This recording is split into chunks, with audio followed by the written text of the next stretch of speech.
जिससे हम बात करने जा रहे हैं उनका नाम है एडवोकेट भानु प्रताप।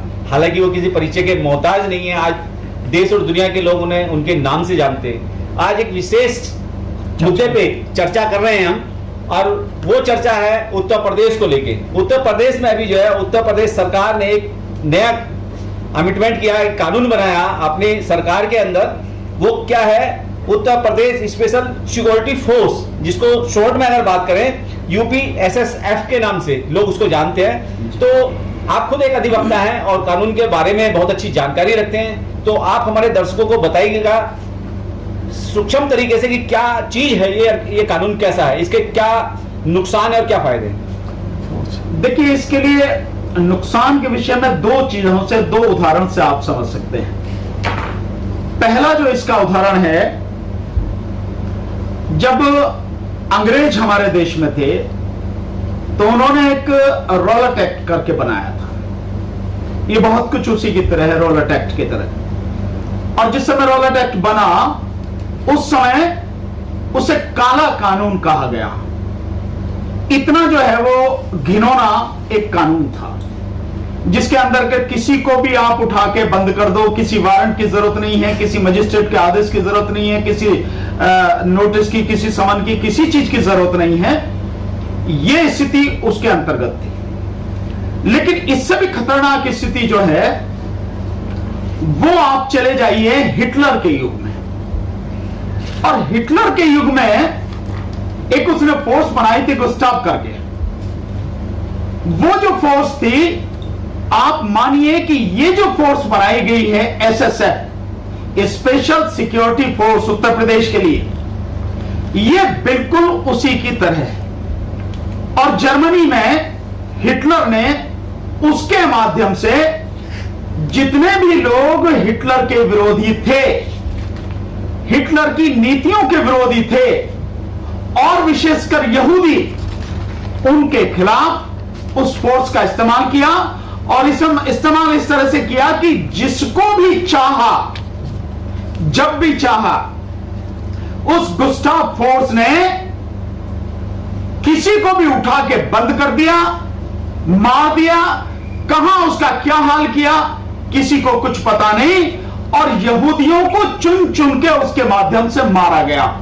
यह उस फोर्स का काम था, और जो हिटलर की एक बहुत ही उसकी विश्वसनीय फोर्स थी।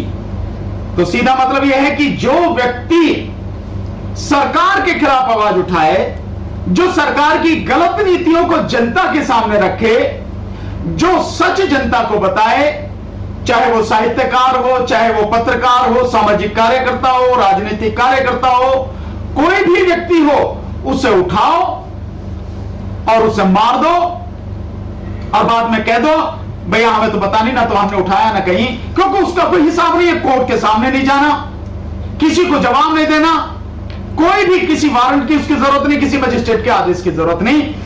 यह काम हिटलर ने अपनी तानाशाही को बरकरार रखने के लिए जबरदस्त तरीके से किया, ऐसी एक फोर्स बना के। और अब यही काम उत्तर प्रदेश में योगी जी करने जा रहे हैं। और आप मानिए कि इसमें केवल योगी जी शामिल नहीं है। अगर कोई यह सोचता हो कि इसमें योगी जी शामिल है, नहीं, इसमें योगी जी शामिल नहीं है। इसमें योगी जी के साथ साथ RSS शामिल है, मोदी जी शामिल है, भाजपा इसमें शामिल है। और यह उत्तर प्रदेश एक इस फोर्स के माध्यम से, जो ये चाहती है हिंदू राष्ट्र को स्थापित करना, और जो तानाशाही वाला राष्ट्र स्थापित करना चाहते हैं, ये उसकी एक प्रयोगशाला बनने जा रहा है। ये फोर्स वो है। और अफसोस इस बात की है कि ये जो फोर्स बनाई गई है, इस फोर्स को जो बनाया गया है वो माननीय इलाहाबाद हाई कोर्ट में एक PIL public interest litigation file हुई, और उस PIL पर हाई कोर्ट ने आदेश किया, और उसके पक्ष में यह कहा गया कि भाई ये जो PAC है और लोकल पुलिस है, ये महत्वपूर्ण व्यक्तियों की और हाई कोर्ट की और इनकी जो अदालतें हैं इनकी जजेस की, इनकी सुरक्षा करने में समर्थ नहीं है, इसलिए एक और अच्छी फोर्स चाहिए। उसके लिए ये एक नई फोर्स बनाई गई है, जिसका काम, जो नोटिफिकेशन उत्तर प्रदेश गवर्नमेंट ने जारी किया है, बताया यह गया है कि इसका काम है हाई कोर्ट की, इलाहाबाद और जो लखनऊ बेंच है उसकी, और जितनी भी डिस्ट्रिक्ट कोर्ट है उनकी, साथ में जो हाई कोर्ट के जजेस हैं, जो मंत्री हैं, जो विशेष अधिकारी हैं, जो विशेष लोग हैं, उन सब की सुरक्षा करने का इसका काम है। और इसके अधिकार क्या हैं? अधिकार है कि ये बिना किसी वारंट के, बिना किसी नोटिस के, बिना किसी समन के, बिना किसी मजिस्ट्रेट के आदेश के किसी भी व्यक्ति को जब चाहे, जहां से चाहे उठा सकते हैं, गिरफ्तार कर सकते हैं और उसके घर की तलाशी ले सकते हैं बिना किसी उसके। ये इसकी ताकत है। और इसके लिए एक और इसमें चीज कही गई है कि जो प्राइवेट जो लोग हैं या प्राइवेट कोई इंस्टीट्यूशन से इंडस्ट्रीज हैं, वो भी इसको जो है किराए पर ले सकते हैं, वो भी इसका इस्तेमाल कर सकते हैं। ये एक जो बनाई गई। और दूसरा, अदालत का इसमें किसी भी तरह का कोई हस्तक्षेप नहीं होगा।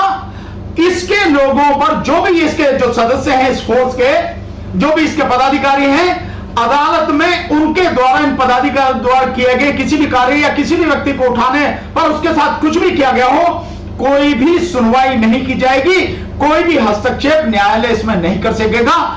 ये इसकी, इस फोर्स की नोटिफिकेशन में लिखा गया है, यह है इसकी स्थिति। तो फोर्स जो है वो ये बनाई गई है।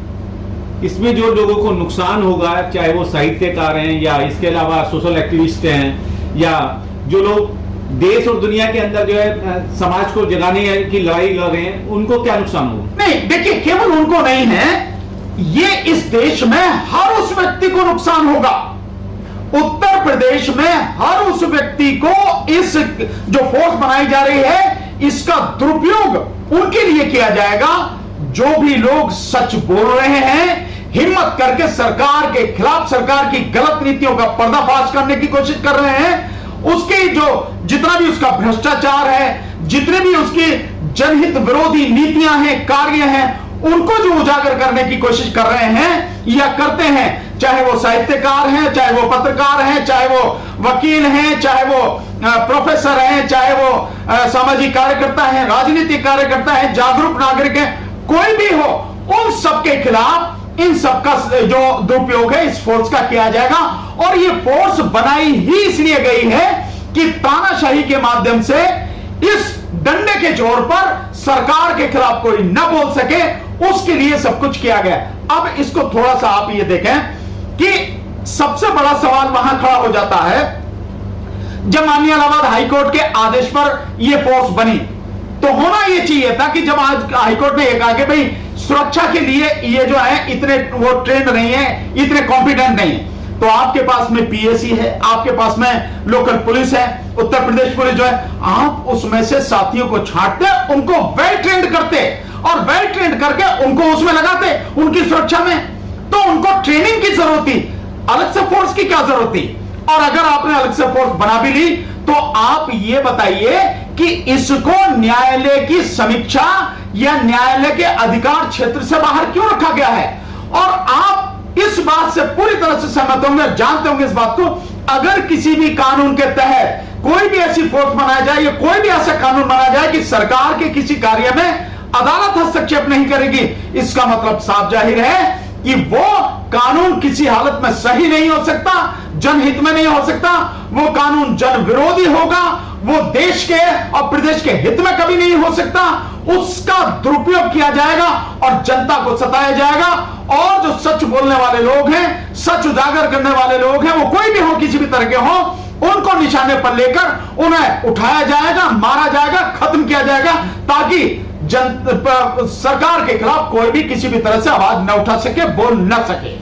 अच्छा भानु प्रताप जी, ये और जानकारी चाहेंगे अपने दर्शकों के लिए कि इस फोर्स का गठन हो रहा है और बनाई भी जा रही है, लेकिन इसका सर्वे सर्वा मुखिया कौन होगा, किसके अंडर में ये काम करेगी? एडिशनल डीजीपी लेवल का एक अधिकारी इसका सर्वे सर्वा होगा।